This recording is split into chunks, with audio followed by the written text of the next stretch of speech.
The sun over Nairobi on January 15, 2019 was a blinding, clinical white, casting high-contrast shadows across the Westlands district.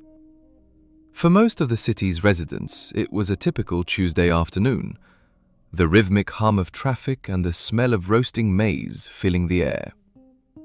But inside the luxury Dusit D2 hotel complex, a different kind of rhythm was about to take hold. At 3 p.m., a suicide bomber detonated his vest outside a restaurant, followed immediately by 4 heavily armed terrorists from the Al-Shabaab militant group. They moved with a ritualized, drug-fueled aggression, throwing grenades into office lobbies and firing indiscriminately into crowds of civilians. This was not a robbery, it was a spectacular. A high-visibility slaughter designed to shatter the Kenyan economy and prove that the machine of modern security was a hollow lie. Within minutes, the complex was a vacuum of order. Kenyan police and military units began to arrive, but they were paralyzed by the scale of the chaos. They established a cordon, they requested armored vehicles, and they waited for a command structure that was thousands of miles away or buried under layers of bureaucracy.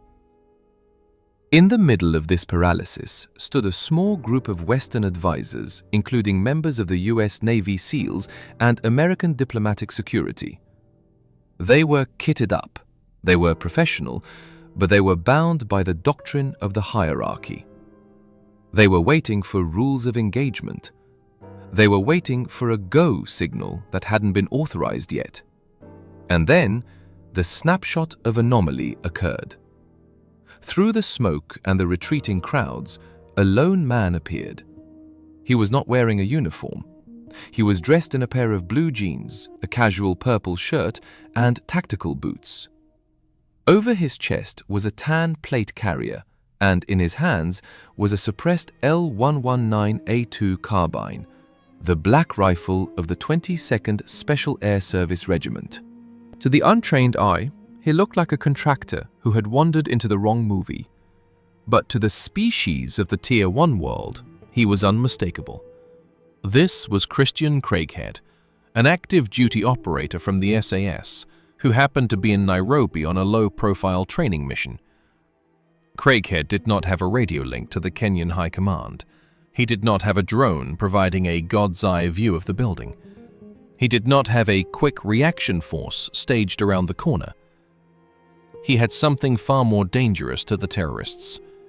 He had the autonomy of the ghost. While the American and Kenyan machine was still processing the data, the thinking soldier had already made a binary choice. He wasn't going to wait for a committee to decide if lives were worth saving. He was going to go into the dark, alone, to find the men who were killing children. Before we reveal the 17 seconds that changed the course of this siege, I have a question for you. If you were standing on that sidewalk, seeing 100 soldiers waiting for orders while people screamed inside, would you call the man in the purple shirt a hero or a rule breaker? Tell us in the comments. Hero or rebel? And if you value stories that deconstruct the elite human spirit, hit the like button and subscribe. We are building the most informed community on YouTube, and your support is the only thing that keeps our intelligence cell running. To understand how a single man could make the decision to walk into a building held by a terrorist army, while hundreds of other soldiers watched from the sidewalk, you have to look past the denim and the gear. You have to look into the geography of failure that forged him. You have to go back to the Brecon Beacons in South Wales. Every year, the British military holds a ritual of destruction known simply as selection. It is not a training course. It is a systematic dismantling of the human ego.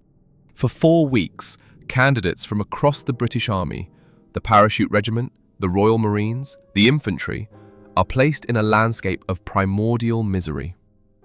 The Brecon Beacons are not high mountains, but they are insidious.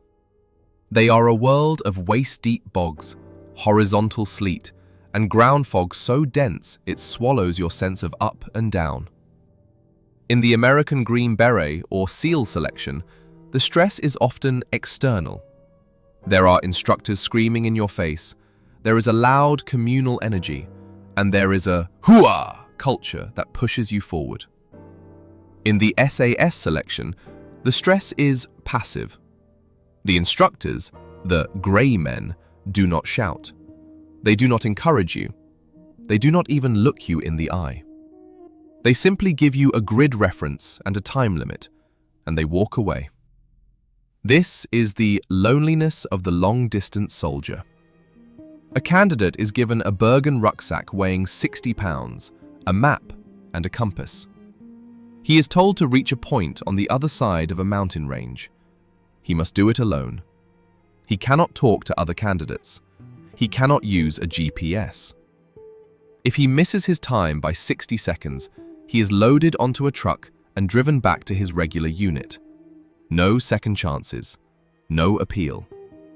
The final test of this phase is the long drag, a 64-kilometer solo navigation march across the highest peaks of the Beacons, to be completed in under 20 hours. Men have died on this march. They have died of hypothermia in the winter and heat exhaustion in the summer. But the SAS doesn't lower the standard. They are not looking for the fastest athlete. They are looking for the residue.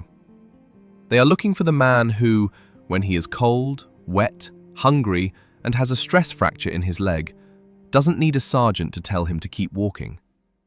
He does it because his internal standard is higher than any external command. Christian Craighead was the product of this residue. By the time he stood in the dust of Nairobi in 2019, he had been through the long drag, the jungle phase in Brunei, and the killing house in Hereford. He had spent years in the vacuum of secret operations in Iraq, Syria, and Afghanistan. His reflexive motor patterns were not a choice. They were a biological fact. The machine outside the Dusit D2 was waiting for a plan. Craighead was the plan. He moved toward the entrance of the complex. He didn't run, he glided. In the SAS world, speed is a byproduct of austerity of movement. He checked his L119A2. The rifle was a masterpiece of Tier 1 logic. It was short enough for the narrow corridors of a hotel, suppressed to mask his position, and fitted with a Sig Sauer Romeo 4T optic. But more importantly, it was an extension of his own institutional muscle memory. He had fired over 100,000 rounds with this platform in the killing house, a windowless concrete monolith where SAS operators fire live ammunition inches away from their teammates' heads. He didn't need to think about the safety, the trigger reset, or the reload. His hands knew the weapon better than they knew his own face. As he reached the first door, he saw a group of Kenyan soldiers huddled behind a wall. They looked at the man in the jeans and the purple shirt with a mixture of confusion and hope. Craighead didn't give them a briefing. He didn't show them a map. He simply gestured for them to follow. He was leading by infection. He was injecting his own standard into a paralyzed environment. Inside the building, the air was a thick, cloying soup of cordite, drywall dust, and the coppery tang of fresh blood. Al-Shabaab had established killing zones on the upper floors. They were waiting for the machine. They were waiting for the armored convoy. They were waiting for the flashbangs and the breach charges. They were prepared to die in a spectacular firefight that would be televised around the world. They were not prepared for the ghost. Craighead entered the lobby. He was alone. The Kenyan soldiers were still 10 meters behind, hesitant to step into the abyss. Craighead didn't wait. He moved into the first corridor, his rifle tucked into his shoulder, his eyes scanning the sectors with a speed that the human brain can only achieve through decades of repetition. In the Hereford world, they call it the 17-second clearance. It is the amount of time it takes to enter a room, identify the hostiles, and neutralize them before they can process that the room has been breached. But Craighead was facing an entire building. He was going to have to execute a 17-second clearance for every floor, every office, and every stairwell. Alone. This was the heresy of the thinking soldier. The doctrine of the US military would say this was suicidal. The doctrine of the big army would say it was irresponsible. But the SAS had been practicing this heresy since David Stirling founded the regiment in the deserts of North Africa in 1941. From the streets of Belfast to the jungles of Sierra Leone, they had proven that a single, thinking soldier who understands the vibe of the battle is worth more than a battalion of organization men. Craighead climbed the stairs. He heard the screaming of hostages on the second floor. He heard the staccato bursts of the terrorists' AK-47s. He was moving toward the sound of the guns, while the rest of the world was still waiting for the go signal. Part 1 of the Nairobi Siege is the story of the binary choice. It is the story of how the standard of Hereford allows a man to step out of the crowd and become a god of war in a casual shirt. It is the story of how the geography of failure in the Brecon Beacons prepares a mind for the abyss of a shopping mall in Kenya. The first terrorist appeared at the end of the hallway. He was high on cat, his eyes wide with the ritualized psychosis of the martyr. He saw the man in the jeans. He saw the purple shirt. He didn't see the species of the 22nd Regiment. He had exactly 0.5 seconds to realize his mistake. If you're still here, you're part of the 1% who finishes the mission. Show your support for the Thinking Soldier series. Hit the like button, subscribe, and tell us in the comments, should the identity of these operators stay secret forever, or does the world need to know their names? When Christian Craighead stepped through the threshold of the Dusit D2 complex, he was not just entering a building, he was entering a tactical abyss. The lobby was a landscape of pulverized masonry and the acrid metallic scent of high-grade explosives. To the American machine, sitting in the Joint Operations Centers, this was a data problem, a map of heat signatures and intercepted radio signals. But to the thinking soldier, this was a problem of geometry. The first terrorist he encountered at the base of the stairwell was not a man in the eyes of the regiment. He was a high-threat node. He was standing near a marble pillar, his AK-47 held in a loose, untrained grip, his attention fixed on the sirens screaming from the street. He was waiting for the loud lethality of a traditional SWAT entry. He was waiting for the shouting, the flashbangs, and the armored wall of Kevlar. Craighead moved offline. In the Hereford world, they don't walk straight at a threat. They move through the shadows of the angle. He glided across the polished floor, his boots making less noise than a whisper. At a distance of 15 meters, the L119A2 carbine, the black rifle, came up to his shoulder in a single fluid motor pattern. This is the reflexive soul at work. Craighead didn't decide to aim. His body, forged by 100,000 rounds in the killing house, simply executed the program. The red dot of the Sig Sauer Romeo 4T settled on the terrorist's T-box, the bridge of the nose and the eyes. A shot here causes an instant flaccid paralysis. It disconnects the brain from the trigger finger before the nervous system can even register the sound. The suppressed rifle coughed twice. Click, thud. The terrorist collapsed as if his bones had turned to liquid. No shout. No return fire. The machine outside didn't even notice the change in the building's occupancy. The 17th second was complete. Wait, before we deconstruct the Cathedral of Lead where this reflex was born, I have a question. If you were in a room with a terrorist holding a grenade, Would you trust a shooter who aims for the chest or the one who aims for the eye? Drop your answer in the comments. Chest or eye? If you're finding this technical breakdown of the SAS species fascinating, hit the like button and subscribe. We are uncovering the residue of military history that the history books are too afraid to print.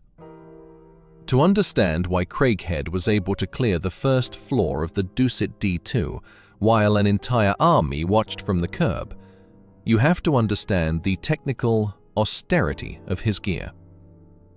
In the American system, an operator is often a Christmas tree of technology. He carries nearly 30 kilograms of ballistic plates, side armor, pelvic protection, and a helmet heavy with panoramic night vision and battery packs. This makes him a tank, but it also makes him a machine. He is slow. He is loud. He is dependent on the digital mirage of his senses. Craighead chose the species of mobility. He was wearing a simple tan plate carrier, likely a Crye Precision JPC, which protects only the vital heart and lung box. No side plates, no helmet, no heavy tactical belt. He wanted his biological senses to be unshielded. He wanted to feel the change in air pressure when a door opened. He wanted to hear the scrape of a sandal on the floor above him. His rifle, the L119A2, was the ultimate surgical scalpel. With a 10-inch barrel, it was short enough to maneuver in the narrow service corridors of a hotel, yet it fired the 5.56mm round with enough terminal ballistics to stop a man wearing a suicide vest. It was fitted with a surefire suppressor, which doesn't make the gun silent, that's a Hollywood myth, but it changes the acoustic signature. It turns a crack into a thump, making it impossible for the enemy to locate the shooter in the echoes of a concrete hallway. But the gear is just the residue. The real weapon was the Hereford OODA loop. Outside, the Kenyan GSU and the American SEAL advisors were stuck in the observe and orient phases of the loop. They were gathering data, waiting for the machine to provide a definitive plan. Craighead had bypassed the decide phase entirely. He was in a state of fluid act. He was moving offline from the terrorists' expectations. He reached the second floor. Through a glass partition, he saw the first group of survivors, roughly 50 office workers huddled under mahogany desks. They were in a state of capture shock, their pupils dilated, their breathing shallow and panicked. In the corner of the room, a second terrorist was prepping a grenade. This was the vacuum of choice. If Craighead waited for backup, the grenade would fly. If he missed his shot, the glass would shatter and kill the workers. Craighead didn't hesitate. He practiced ballistic dominance.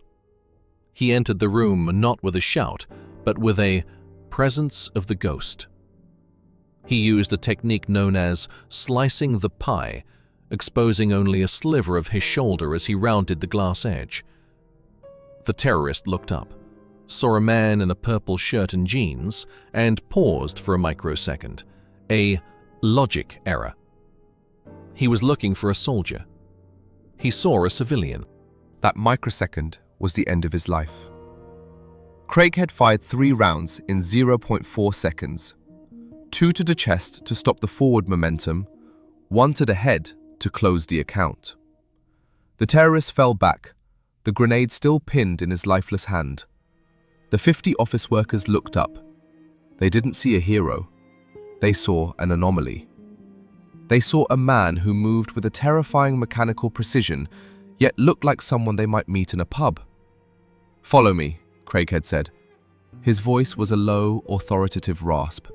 "Stay low. Stay on my heels. Don't look back." He began to lead the residue of the fearful out of the building. He was moving backward. His rifle scanned the upper balconies, his eyes never blinking. He was acting as the point man, the shield, and the extraction team all in one. As he emerged into the sunlight with 50 civilians behind him, the cameras of the world's media caught their first glimpse of him. The American advisors at the cordon looked at their watches. They looked at their radios. They looked at the man in the purple shirt. The machine was still calculating. The ghost was already through the door. The moment Christian Craighead handed the first 50 survivors over to the Kenyan Red Cross, the metabolic debt of the first engagement should have claimed him. In the world of the big army, this is where the operator is rotated. You go to the rear, you hydrate, you undergo a cognitive diffuse, and you let the fresh squads of the cordon force take the lead. But as Craighead stripped a fresh 30-round magazine from his plate carrier and slapped it into the flared magwell of his L119A2, he wasn't looking for a rest. He was looking at the architecture of the unfinished. The machine outside, the Kenyan Recce Company and the American liaison elements, was finally starting to turn its gears. Armored vehicles were lurching into position. Radio nets were screaming with conflicting data. But for Craighead, the noise of the street was tactical static. He knew that while the generals were debating the legal framework of the intervention, the terrorists on the upper floors were reorienting. They had heard the thud of his suppressed rifle. They had seen their brothers fall. The vacuum of order was starting to fill with the residue of revenge. Craighead turned his back on the cameras and the sunlight. He walked back into the smoke. Wait, before we follow the ghost into the upper floors, I have a question for the real tactical minds watching this. If you were a commander on the ground, would you have ordered Craighead to stop? Or would you have followed him in? Drop a comment below. Stop him or follow him. And if you're finding this deep dive into the thinking soldier doctrine to be the highest standard of content on YouTube, hit the like button and subscribe. We are the only channel that declassifies the psychology of the elite. To understand the austerity of violence that Craighead was about to unleash, you have to understand the history of Building 22 at Sterling Lines, the killing house. In the 1970s, the SAS realized that urban counter-terrorism was not a subset of infantry warfare. It was a new science. They built a concrete monolith where the walls were lined with rubber to prevent ricochets, and the rooms were filled with furniture of the everyday: sofas, televisions, and beds. But there was one variable that made the Hereford killing house the most feared training ground on Earth: the human variable. In Hereford, they don't use paper targets during the final phase of training. They use their own brothers. One trooper will sit in a chair acting as a hostage, while his teammate breaches the room with live ammunition and fires a triple tap into a steel target inches from his head. This is not about marksmanship. It is about surgical trust. It is about removing the fear of the bullet from the operator's nervous system. When Craighead re-entered the dissect D2, he wasn't brave in the way a civilian understands the word. He was encoded. His brain treated the hotel corridors as a resolved geometry. He knew the vibe of the blind corner. He knew the acoustic leakage of a door that wasn't fully latched. He was practicing the Hereford stasis, a state of absolute emotional neutrality where the only thing that exists is the standard. He reached the third-floor service elevator. The air here was colder, smelling of cleaning chemicals and a low-frequency ozone from the shorted-out fire alarms. Through his Sig Sauer Romeo 4T, he saw a thermal anomaly at the end of the hall. It was the residue of a presence.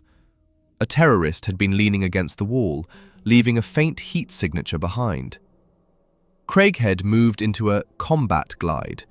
This is the austerity of movement. In the American system, you move fast to overwhelm. In the Hereford system, you move smooth to disappear. He splayed his field of view, his eyes darting between the nodes of danger.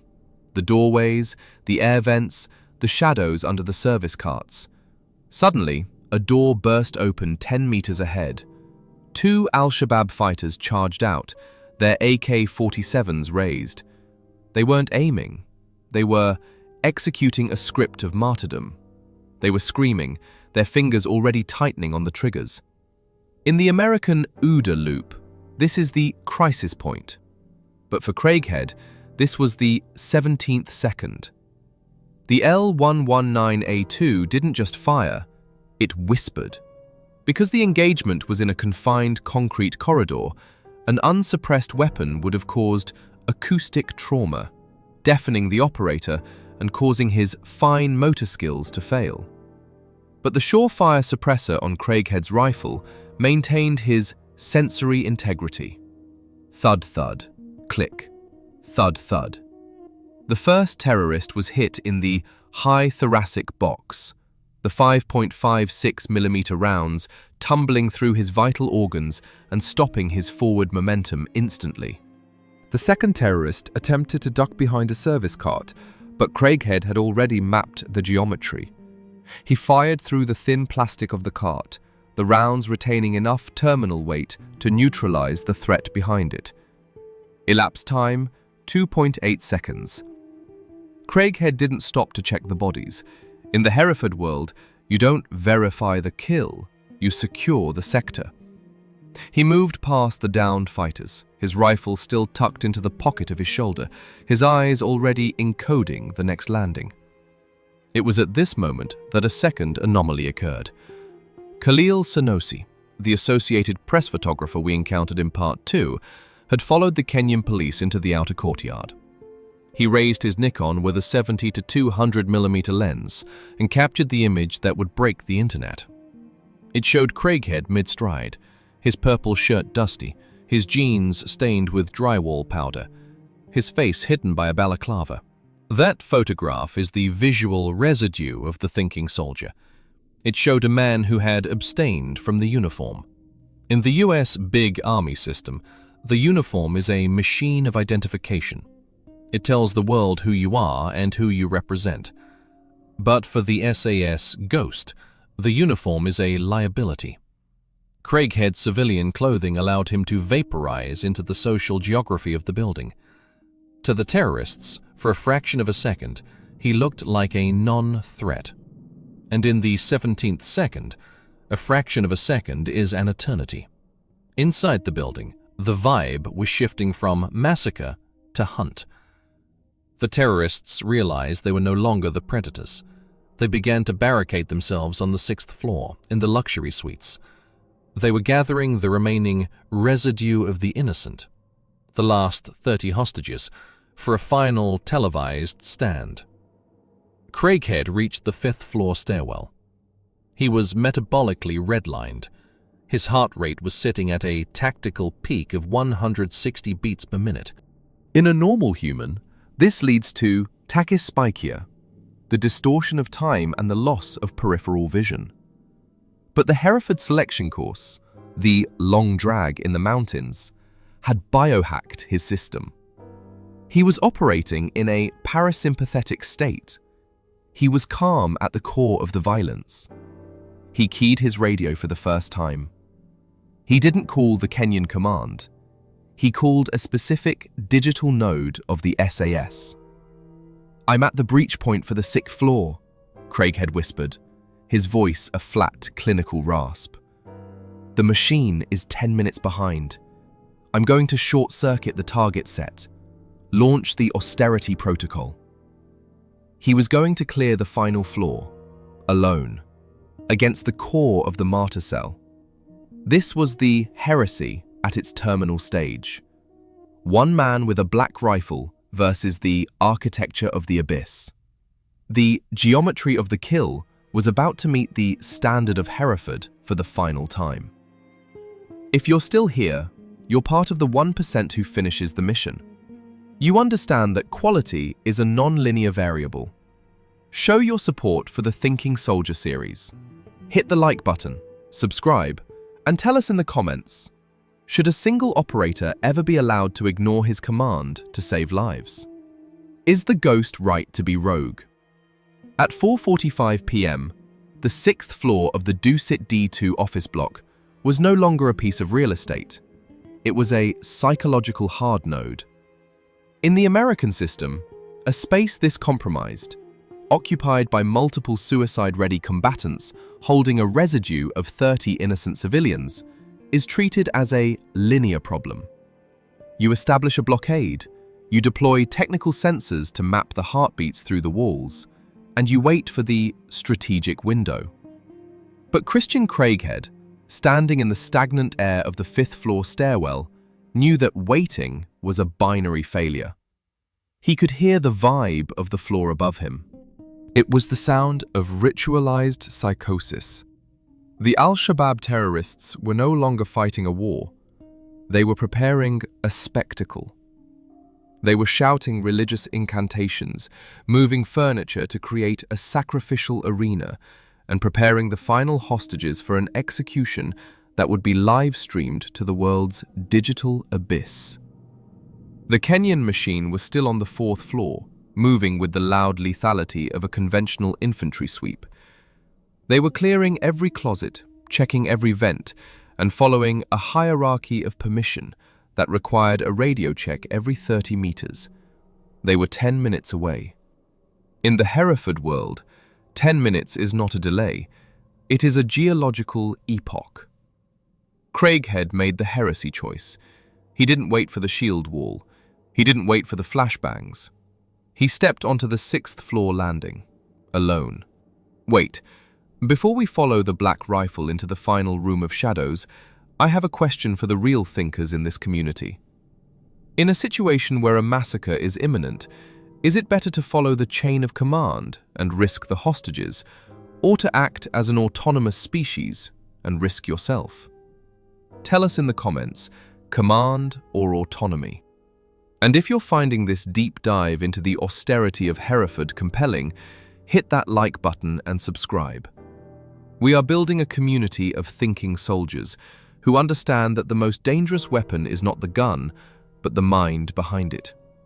To understand the reflexive soul as Craighead approached the final door, we must deconstruct the biology of the 17 seconds. In the SAS killing house, an operator is trained to enter a room and neutralize 3 targets in less than 2.4 seconds. This is not a physical feat, it is a neurological hijack. Through hundreds of thousands of rounds of accumulated repetition, the regiment deletes the conscious decision-making process from the brain. When Craighead saw the barricaded door of the main luxury suite, he didn't think about the entry. His cerebellum, the seat of reflexive motor patterns, had already encoded the geometry. He was carrying the L119A2 carbine, a masterpiece of austerity engineering. With its 10-inch barrel, the weapon was shorter than a standard infantry rifle, allowing Craighead to keep the muzzle tucked close to his chest, the high-ready position. This prevents weapon snatching in the urban abyss and allows for a surgical snap to the target. The rifle was fitted with a Magpul CTR stock and an ergo grip, modifications designed to make the tool a literal extension of the bone. He reached the door. It was a heavy, reinforced mahogany slab. He didn't have a frame charge or a hydraulic ram. He had the austerity of the individual. He used a ballistic breech. He fired 2 rounds into the door's locking mechanism at a downward angle, using the kinetic energy of the 5.56mm NATO rounds to shear the steel bolt. Before the echo of the shots had even bounced off the concrete walls, Craighead kicked the door. The room was a chaos of shadows. The first terrorist was standing 3 meters from the door, his AK-47 raised in a high-stress guard. He was waiting for the machine. He was expecting the roar of 20 men. When he saw a lone man in a purple shirt and jeans, his OODA loop experienced a category error. He hesitated for 0.3 seconds. In the Hereford world, 0.3 seconds is the window of the kill. Craighead's L119A2 coughed twice. The surefire suppressor masked the muzzle flash, preventing the visual blindness that often occurs in dark, smoke-filled rooms. The residue of the first terrorist collapsed into the mahogany desk. Craighead didn't stop. He moved offline, stepping laterally to the right as he entered the room. This is a technique designed to bypass the enemy's reflexive aim. If the second terrorist fires at the door, he hits empty air. The second terrorist was at the back of the room, holding a knife to the throat of a civilian. This was the terminal variable. To any other soldier, this is a no-go situation. But Craighead was a graduate of the Hereford live fire syllabus. He had spent years firing rounds inches away from his own brothers' heads in the killing house. He didn't see a hostage situation. He saw a ballistic equation. He centered the red dot of his Sig Sauer Romeo 4T on the terrorist's T-box, the bridge of the nose. A shot there causes an instant shutdown of the nervous system. The muscles go flaccid. The hand holding the knife loses all tension before the brain can send a signal to cut. Click, thud. The terrorist fell backward, his eyes vacant, his knife clattering to the floor. The civilian slid to the ground, uninjured but in a state of psychological evaporation. The 17th second was approaching. Think about the metabolic price of that shot. 1 millimeter of error and the ghost becomes a murderer. Drop a comment below. Do you think any other unit in the world, Delta, the SEALs, or GIGN, could have made that solo entry better? If you value this level of technical and psychological deconstruction, hit that like button and subscribe. We are uncovering the lore that the big army wants to keep redacted. The final two terrorists were in the adjacent executive lounge. They had heard the breach. They knew the ghost was in the building. They did the only thing thinking insurgents do when they are cornered. They initiated a suicide surge. They burst through the connecting door, firing blindly into the suite. The 7.62mm rounds from their AK-47s shredded the plasterboard and shattered the glass trophies on the shelves. Craighead was metabolically redlined. His heart rate was at its biological peak, but his cognitive control was absolute. He dropped to one knee, using the heavy mahogany desk as a hard point. He didn't return fire immediately. He practiced the austerity of the round. He waited for the reload gap. As the first terrorist's rifle clicked empty, Craighead rose. He didn't spray. He selected. Thud, thud, thud, thud. The black rifle delivered 4 rounds in 0.6 seconds. The third terrorist was hit in the neck. The fourth was hit in the center mass. Both neutralized. The vacuum of raids returned to the 6th floor. The only sound was the hiss of the fire sprinklers and the ragged, terrified breathing of the 30 hostages who were huddled under the conference table. Craighead stood in the center of the room. He was a snapshot of anomaly. He was covered in drywall dust and the residue of the kill. His casual purple shirt was damp with sweat. He looked at the 30 survivors. They looked back at him, seeing not a soldier, but a myth in a mask. "It's over," Craighead said. His voice was a flat, unhurried rasp, the austerity of the voice. "Follow me. We're going to the stairs." As he led the final group of hostages down the stairwell, he encountered the Kenyan machine coming up. The Kenyan soldiers stopped, their rifles raised in confusion. They saw a man in civilian clothes leading a crowd of survivors, carrying a suppressed Tier 1 rifle. They didn't know whether to salute him or arrest him. Craighead didn't stop to explain. He didn't give them his name. He simply pointed his thumb toward the suites and said, "Room clear. Sector neutralized." He walked past the army, past the bureaucracy, and past the hierarchy. He was a ghost returning to the vacuum. But as he emerged into the sunlight of the courtyard, the Associated Press photographer was waiting. The world was waiting. The veil of the ghost was about to be stripped away by a single digital frame. The machine in London and Washington was about to find out that a single thinking soldier had just rewritten the rules of the 21st century. And they weren't going to like it. Part 4 of the Nairobi Siege is the story of the victory of the individual. It is the story of how the Standard of Hereford can dismantle a terrorist army while the machine is still checking its comms. But the price of iron was about to be paid. The snapshot of anomaly had become a global spectacle, and for Christian Craighead, the long drag of the aftermath was just beginning. What happens to a ghost when the whole world knows his face? What happens to the regiment when its most austerity-driven operator becomes a celebrity? Find out in the final Part 5. When Christian Craighead walked out of the smoke of the Dusit D2 complex into the high noon sun of Nairobi, he was experiencing what the regiment calls the post-operational vacuum. His heart rate, which had been sustained at a tactical peak of 160 beats per minute for nearly an hour of high-intensity CQB, was finally beginning its slow, agonizing descent.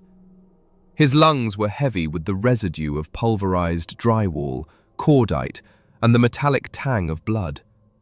He moved with a mechanical fluidness, stowing his suppressed L119A2 carbine into a nondescript bag and removing his tan plate carrier. In his mind, the mission was resolved. The variables had been managed. The 17-second standard had been applied to every floor. He expected to return to the shadows, to be debriefed in a windowless room, and to vanish back into the austerity of Hereford. He was wrong. The world had already encoded him. The photograph taken by Khalil Senosi was no longer just a digital file, it was a global anomaly. Within minutes of hitting the Associated Press wires, the image of the man in the purple shirt and blue jeans began to propagate across the digital abyss. It bypassed the gatekeepers of the Ministry of Defense. It ignored the D-notices that typically shroud the identities of special operations personnel. The machine of the internet began a forensic deconstruction of Christian Craighead before he had even cleaned the carbon from his bolt carrier. This is the digital abyss of the 21st century. In the 1980s, during the Iranian embassy siege, the SAS were ghosts in gas masks. Their faces were hidden by rubber and glass, their identities protected by the grainy resolution of 20th century television cameras. But in 2019, the world possessed high-definition curiosity. Wait, before we explore the bureaucratic war that followed this rescue, I have a question for the true thinkers in this community. If a soldier saves 100 lives but breaks the code of anonymity to do it, should he be celebrated or redacted? Drop a single word in the comments.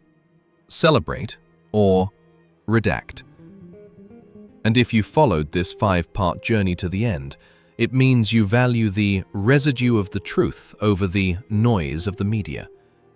Hit the like button and make sure you're subscribed.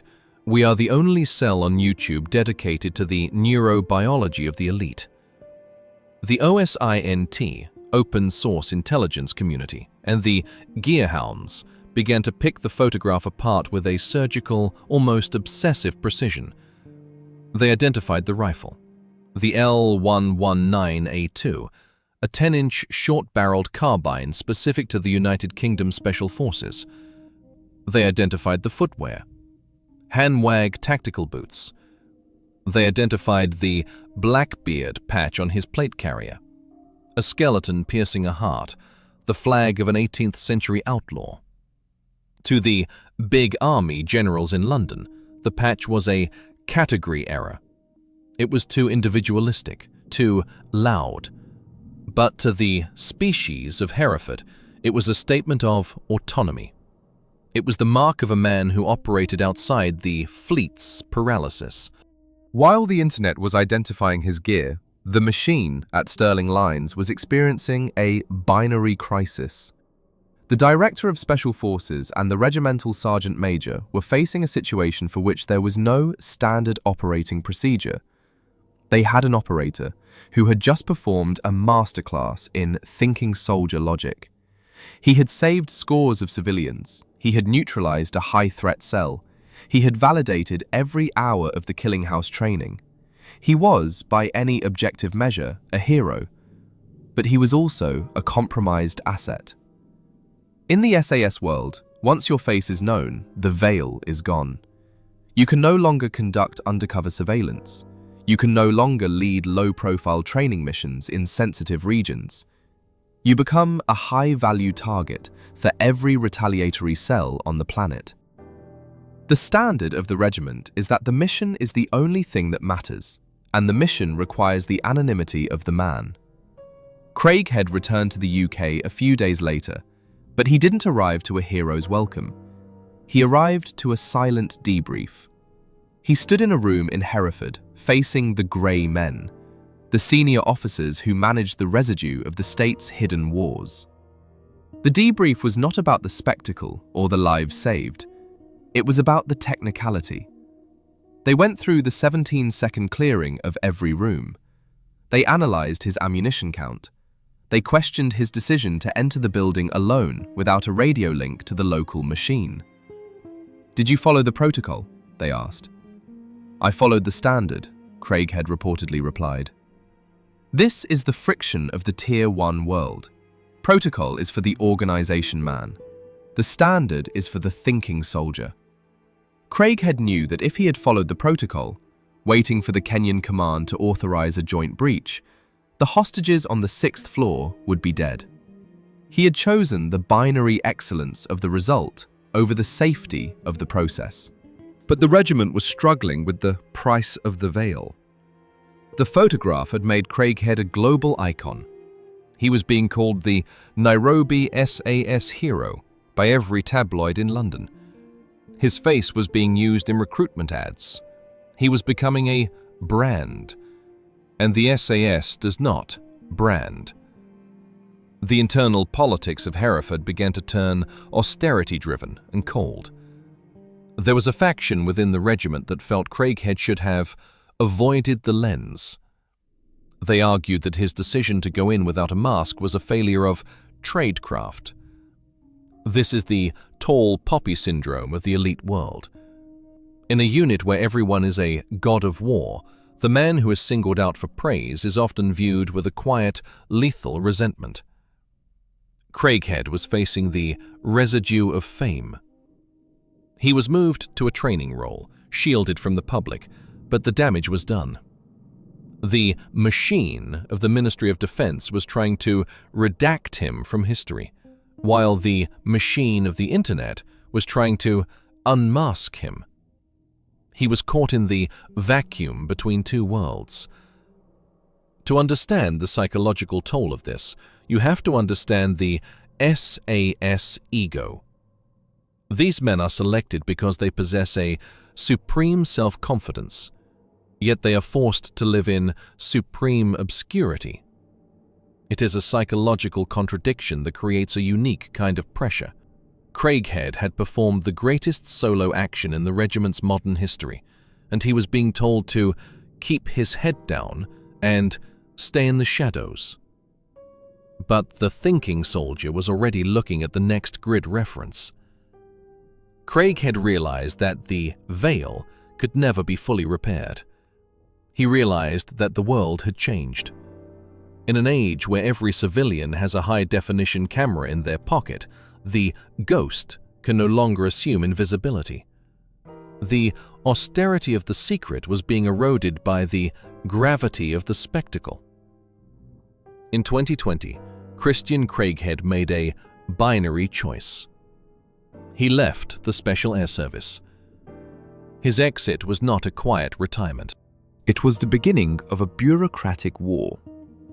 He wanted to tell his story. He wanted the world to understand that the Nairobi hero wasn't a fluke, but the product of a system. The Ministry of Defense, MOD, fought him in the courts, invoking the lifetime secrecy agreement. They tried to redact his soul. They denied him the right to publish his book. They attempted to strip him of the narrative of his own life. This is the price of iron. When you serve the machine believes it owns your history. But Craighead moved to the United States, the land of the individualist. In the American Tier 1 community, he found a different vibe. To the operators of Delta Force and the SEALs, Craighead was not a compromised asset. He was a living legend. They didn't care about the MOD's NDAs. They cared about the 17-second clearance. They cared about the autonomy of the ghost. Craighead became a force multiplier in the private sector, teaching cognitive CQB and the psychology of the lone operator. He became the voice of the standard for a world that was becoming increasingly chaotic. He proved that even if you take the man out of Hereford, you cannot take Hereford out of the man. But what is the final verdict on the Nairobi Siege? The dissect D2 mission proved that the Hereford Standard is the only thing that survives when the machine fails. The selection in the Brecon Beacons, the loneliness of the long-distance soldier, and the reflexive motor patterns of the killing house are not just training.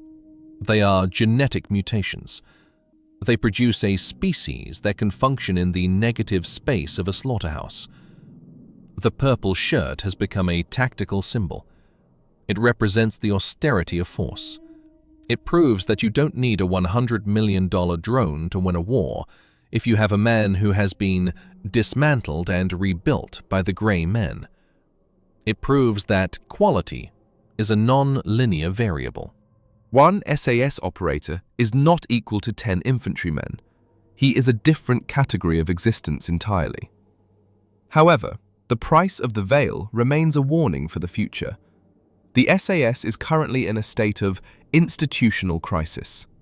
In an era of social media and the digital abyss, the old code of silence is being tested to its breaking point. The regiment is trying to maintain its invisibility in a world that is transparent.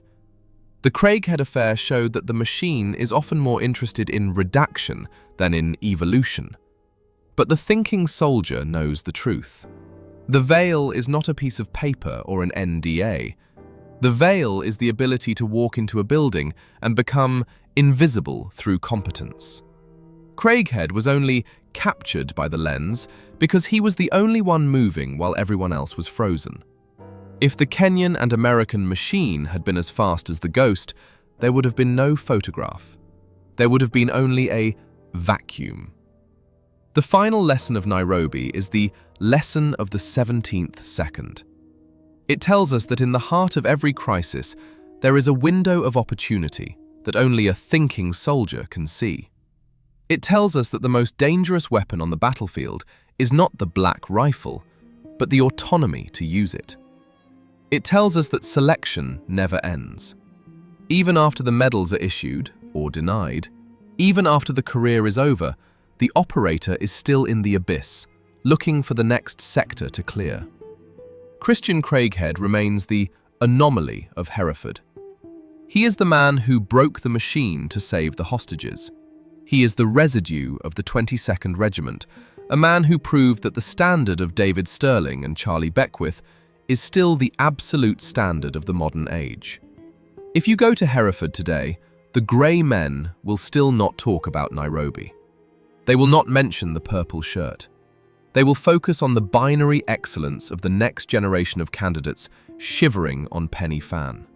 But in the secret history of the regiment, the one told in the bars of Hereford and the waddies of the world, they know.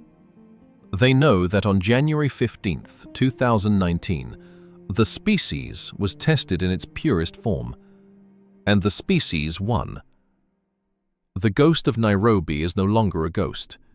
He is a witness to the fact that quality always defeats quantity, a witness to the fact that austerity is the ultimate power, and a witness to the fact that the only thing standing between the world and the ritualized psychosis of the abyss is a man who decided he wouldn't wait for a go signal.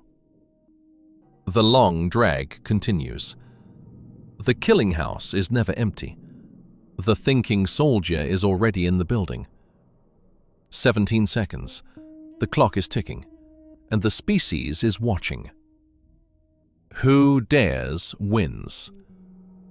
You've reached the final coordinate. You are part of the residue of this series, the 1% who finishes what they start. If you found this deep dive into the thinking soldier doctrine to be the highest standard of content on YouTube, hit that like button one last time. Subscribe and hit the notification bell. We have many more redacted histories to uncover. Tell us in the comments, which unit should we deconstruct next? The Spetsnaz, the GINN, or the Navy SEALs? The decision is yours. The watch continues.